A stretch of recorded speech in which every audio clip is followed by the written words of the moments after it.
Welcome to Lab Safety 101. My name's Jonathan Wynn, My name is Matthew Shriver. and we're here to talk to you about lab attire What to wear and what not to wear to remain safe in the lab.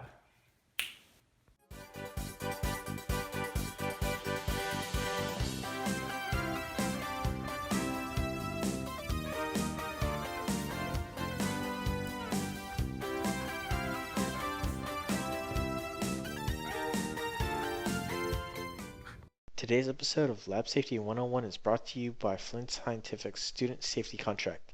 If you have forgotten the lab safety rules, ask your teacher for a copy of the contract or go to flintsci.com to download the contract.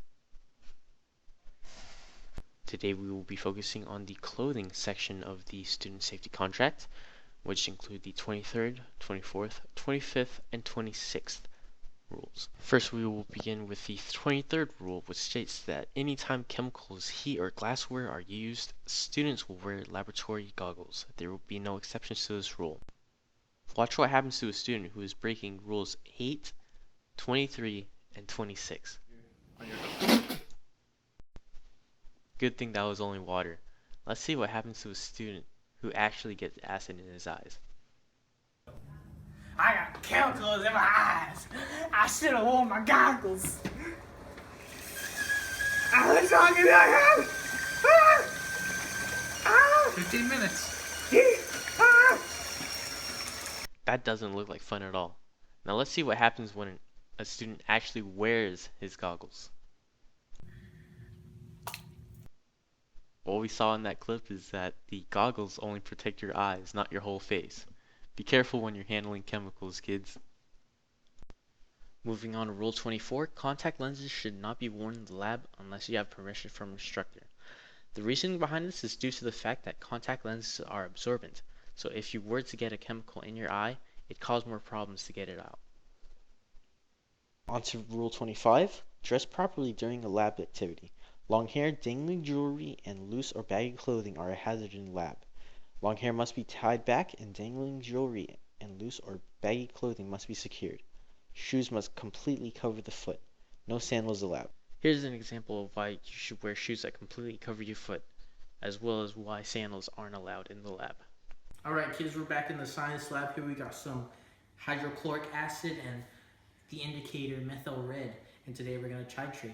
But, oh man, that was a bad day to wear flip-flops.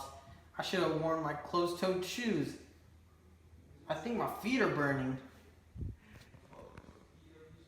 As well as making sure that your shoes completely cover your foot, make sure your shoes are non-slip.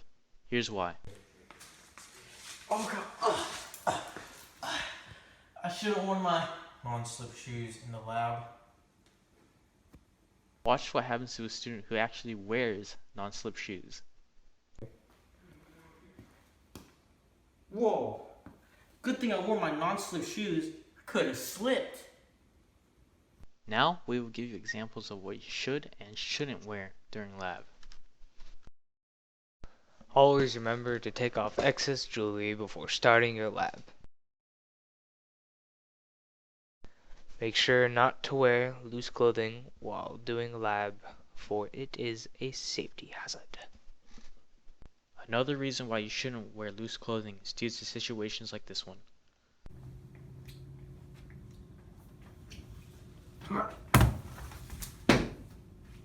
Loose clothing may include ties, dresses, long sleeves, hoodies, and many more.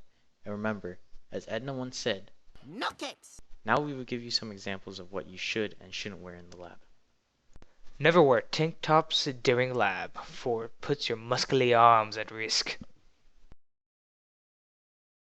Unfortunately, crop tops are not allowed in the lab.